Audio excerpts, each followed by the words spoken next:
Yes, so over the weekend, LeBron James further staked claim to be the greatest NBA basketball player of all time. The Miami Heat, the Cleveland Cavaliers, and the LA Lakers legend, led his team to the in-season tournament, the first of its kind. But some will tell you that Michael Jordan remains the greatest basketball player of all time. The former Chicago Bull legend led his team to 6 NBA titles in the 90s. That is a debate that will go on and on and on in the basketball fraternity. But what is not a mistake, what is not debatable, is that Sports Pizza is your favorite sports show where we give you all of the best from the world of sports. Yes, we have for you local stories. We have European football and other sports.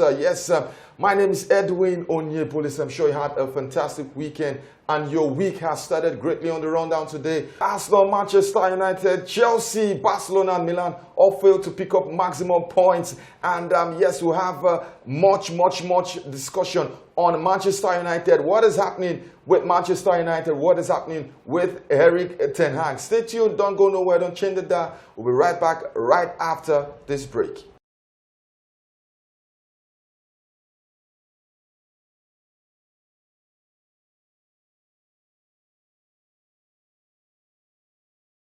Welcome back to Sports Pizza. Edwin in the building, and of course Olumide Akombi James. Olu, what's up? How you doing? Yeah, Edwin, I'm all right. I'm fine. Good to be here again.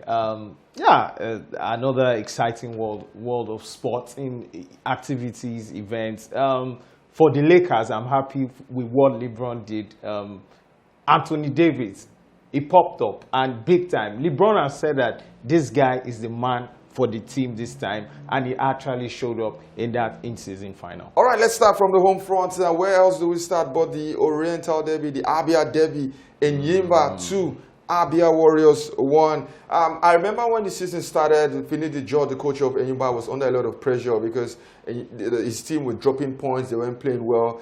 But right now, you look at the log, Enyimba are 4th on the table with a game in hand. The winner game in hand shoot them to as high as 2nd position. Are we finally seeing the Enyimba, the Abia Warriors? Yeah, they are the most informed team in the league now. You have to say that. And then we also know they are the defending champions. I think that they are back. They don't have any continental assignment. They don't have any distraction. And they are showing why they are the best team in the land. They are showing why they are the most successful even on the continent when it comes to Nigerian football. And it's a good one for them. And let's not forget, Finidi George is a man that is well-traveled. He understands the intricacies of, this game. And I think that's coming to play. Good one for them. They are just a few points away from the summit. And that's very good for them. That's encouraging. That's inspiring. And I think at this moment, I'm going to pick them to win the league. At the beginning, like you said, it didn't look like that. They lost in their first 5 games. They were languishing in the bottom of the table. But right now, look at where they are. Just a run of games, and they've been consistent getting results. And this is how champions play, champion stuff. Talking about champions, the former MPFL champions, Aqua United picked up a much needed win against Lobi Stars, and that loss to Lobi Stars ensured that Remo Stars continued to top the MPFL table. They defeated Kwara United by 2-0. Shooting Stars were held at home by Katsina United, but Plateau United picked up an away win against the Niger Tornadoes. I didn't see that coming. That's very shocking. I didn't see that coming. The only away victory this weekend. The rest were home wins. I think about 7 wins, and this, like I said, the only away win. And it's good to know that teams can go away and pick points, maximum points. Before now, it's all been Remo Stars, but hey, maybe other teams are beginning to show that we are also part of this league, and then we know what to do when we go away from home. 5 goals trailer, that's another very interesting part, that you can go away from home and score 3 goals against the home team as an away team. Very good for the league. Yeah, there were also wins for Gombe United, Bendel Insurance, and of course, like I said, Aqua United. A quick look at the NPFL table. You'll notice that Remo Stars topped the standings. Doma United are second, Lobby Stars third, while Enyiba occupy the fourth position. In the bottom four, Aqua United are out of the bottom four, currently 16, but you have Bayelsa United, Rivers United, Niger Tornadoes, and Heartland Football Club. Quickly, still on the local scene, Olumide Rivers United versus Club Africain. Went really convinced if Rivers United could pick up maximum point. But I said, for you to qualify, you need to win all your whole games. So far for Rivers United, it's 2 from 2. They defeated Club Africain by lone goal. And that's a very good result for them. And let's also highlight this. Second game at home in this tournament and a clean sheet. That's the second clean sheet at home. And that's good for them. I think that they are just showing why they are the only team left on the continent flying the flag of Nigeria. Impressive. You don't play North Africans and you find it easy. For them to be able to keep a clean sheet, get a goal and defend that, like you say, sometimes you don't have to play well, but you need the result. That will count. You can play well and don't have a result. In the end, it doesn't count for anything. So for them, all 3 points, back-to-back clean sheet on the continent, and let's see how far they can take this. All right, away from the local scene, let's go to the world of basketball. And over the weekend, it was the NBA in-season finals. LA Lakers versus the Indiana Pacers. Yeah, while you said Anthony Davis popped up with 41 points, but throughout the tournaments, LeBron James was the star man, and he was rightly voted the best player in the in-season tournament. While the Lakers are still basking in the euphoria of their victory, once again, LeBron James further staked his claim to be the greatest NBA player of all time. He has 4 titles, 4 rings from 6-7 finals. He's won the in-season. He has the most points in NBA history. He ranks high in most of the metrics that determines who the best or the greatest NBA player is. I don't know the conversation about the greatest. Sometimes I don't think I like to say someone is greater than one, because different eras, different support cast. But one thing that I know is that this man is a great player. In his generation, I think he ranks above. You've given the metrics. When you look at points, rebound, assists, even performance, longevity, this man is 39. And you have younger players in this same franchise who cannot even match up to what he's doing at this age of 39. So if you put all of this together, yes, you will rank him, maybe he will top the list for his generation. But is it the greatest of all time? That's a conversation I don't want to get into. All right, but like I said, that conversation will keep going on and on. Maybe when LeBron retires, we can have a proper discussion. You look at all the metrics, but I think Jordan is the greatest of all time. But LeBron is making it difficult for me to stand on the side of Michael Jordan. So if that makes it difficult, maybe you already have your answer. I do not have my answer. You do. I think if Jordan is clearly better than him, if you mention the late Kobe now, or you talk about Shaquille O'Neal, and then Jordan pops up, it's very easy for you to take a side. Okay. But you can't take a side when it comes to LeBron. So I think you have your answer. So you also have an answer. I didn't say anything. All right, it's still Sports Pizza. We need to go on a break. When we come back, we resume with European football. Where do we start? We'll start at Old Trafford. What is happening to the Theatre of Dreams? No longer the Theatre of Dreams. Right now, it is the Theatre of Tears.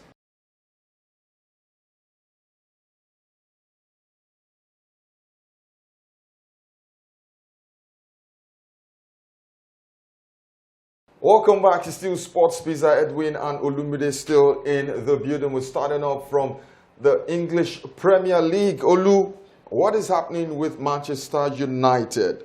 After that inspiring performance against Chelsea, I remember having a conversation with a friend, and I told him it was a false dawn that what we saw from Manchester United is a team that just needed to get critics off their back. It wasn't a change in mentality or an upturn in performance, and we saw it against Bournemouth.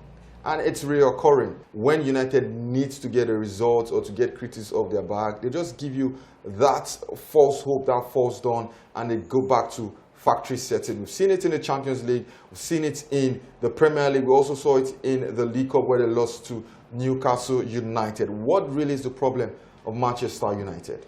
So I think that, Edwin, they are not just consistent. Now, you can't play 16 games and then you have 9 wins and then 7 losses. United are the only team in the Premier League that is yet to record a draw. So you see that you go into games with United, you're winning or you're losing. Now, what does that say to me? There is a question of mentality. I don't know. Something is wrong with these players mentally. I don't know if it's from the coach or, by extension, the United Empire. But what you can see is that they go into games, they inspire, and then you expect them to go on a run, and then they, like you said, go back to factory settings. So I think it's a question of mentality. Something is wrong with these players. Same set of players that played against Chelsea, played against Bournemouth. The only difference, I think, was Martial that started ahead of Hodlund. For United, I think I know that there are a lot of people out there, fraction of people out there, who their belief is that the manager should leave. But sometimes I also want to question the mentality of these players. You're putting on the United jersey. You should be playing for the badge. All right. They're not playing for the badge. Olumide, it's interesting you said we should look at the players. While I agree with you, you also need to look at the coach. What is he trying to achieve? What is he trying to do? If I ask you now, what is United's identity under Erik ten Hag? What is the style? What is his system? What are they trying to achieve? If I go to last season, I think the man is stubborn. Last season, they finished third. They got to the 2 League Cup finals, won one, lost the second one to City. And I don't think it's a shame losing to City. City last season, by far, were greater than any other team in Europe, not just in England. And you watch their identity last season. It was more of a counter-attack football. I think that these guys are tailor-made for that. You can soak in the pressure and hit on the fast break, and then you get your goals, and then that's how you close games. But this season, he's trying to play out from the back. You let go of a De Gea that was one of the best goalkeepers in the league. You brought Onana just believing that you can play out from the back. But you are quick to forget that you don't have defenders that are ball-playing defenders. You don't have midfielders that can control the game and, find expression and allow your forward guys to, explore the weakness of the opposition. So I think that for Ten Hag, you look at United players and the style is trying to play, it's not going to work because these guys are not fit for that party. If I'm the owner of Manchester United in this moment, I'm going to sack Ten Hag. See, there should be, again, mediocrity has been allowed to fester Manchester United with consequences for poor performances. If this was happening at Real Madrid, the coach would have been gone. If this was happening at Chelsea under Roman Abramovich, the coach would have been gone. At top clubs, the result is more important than developing players. That is what we should expect. Talking about a team that is playing really well now, Aston Villa, when Unai Emery came on board, Villa were in the relegation zone. They sacked Steven Gerrard, got in the Spaniard, and in this moment, only one team has picked up more points than Aston Villa since Unai Emery took over. They are third on the table. Do you think Villa, number one, are in the title race, and do you think they will play Champions League football next season? So Villa are just 2 points away from Liverpool that tops the league. And they are just a point away from Arsenal. I think you have to put them in the title race. Now, not just because of the table. You look at the performance against Arsenal. We've seen them against Chelsea. We've seen them against City. I don't know. I don't know what else you expect from this side. At home this season, they are yet to drop a point. They are the only team in the league this season that is yet to drop a point. They've won every game at home. scoring goals at plenty and conceding very few. They don't leave you chances to exploit. It's a very, very, very solid side. The way they play in transition, when they go at the opposition, we saw how they got that goal against Arsenal. They know exactly what to do, and once they get it, they lock shop. So I think that for me, and this is an experienced manager, this is a man that dominated the second tier of European football.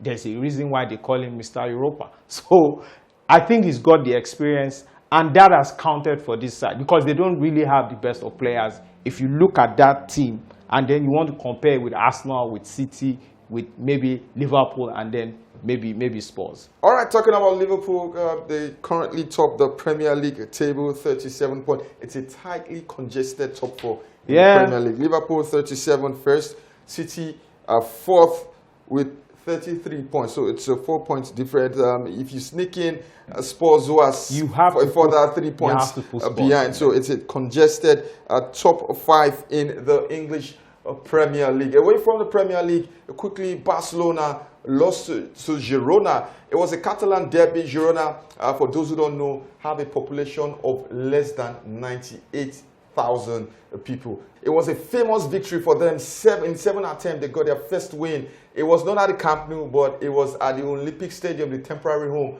of FC Barcelona. And what a game it was, Olumide. It was brilliant from start to finish for Girona. They currently sit alone at the top of the Spanish La Liga table, a league that has Barcelona, Real Madrid, and Atletico Madrid. Yeah, it's a good one for them. We question their mentality this season with how they started the season. How far can they take this? If they come against the big boys, are they going to be able to hold their own? And they showed that again over the weekend, why they are the best away team in that league. They score goals at plenty, and the good thing about them is you can't really pinpoint who is going to score the goals. You look at the goals returned, it's shared among a couple of players, and it's a good one for them. 4 against Barcelona. Nobody has done that this season against Barcelona. Can they go all the way? Can they do a Leicester City? So, can they do a Leicester City? Yeah. I don't know if they can win this league, but I think they will play Champions League football next season. All right, Champions League football beckons for Girona. Yes, away from the Spanish La Liga, in the Italian Serie A, Juventus are hot on the heels of Inter Milan. Yes, Inter currently top the standings, and they destroyed Udinese 4-0. But for Juventus, it was a 1-0 victory against Napoli. They do not play the prettiest of football, but if there's a manager who has the wherewithal, the tactical nous to pick up wins, to pick up points in a league format, that man is Max Allegri. Yeah, and they showed that against Napoli. Napoli are the defending champions, and you expect them to be in the title race again. They should be the team to beat this season, but they've not shown that. I think that this league is a 2-horse race this season. It's between Inter Milan and Juventus. Inter tops the table right now, but I think Juve will win the league. It's clear from the way they kept Napoli quiet. Napoli, on the offensive, they can punish any side. They've showed that away this season, but against Juve, we saw what happened. They went there and then they lost all points, and that's the first away defeat this season. And that's a bold statement from Juventus. We've seen them against the tabletoppers, what they did. Yes, it ended in a draw, but they held their own. Like you said, they don't play the best of football, but they get the result. They know exactly what they want to do in a game. And you see that in transition, you see it in expression, you see it in the mentality of the players. And for me, that's my pick to win the Serie A this season. And there was no joy for Bayern Munich over the weekend. Eintracht Frankfurt put 5 past the Bavarians. Yes, Thomas Tuchel and his men were brought down to earth. All right, I'm sure you're enjoying the games in the Champions League. Also, there are games in the UEFA Europa League and UEFA Conference League. This coming weekend, we have what used to be a blockbuster fixture, Liverpool versus Manchester United, the Northwest Derby. But these days, it is Liverpool and just Manchester United.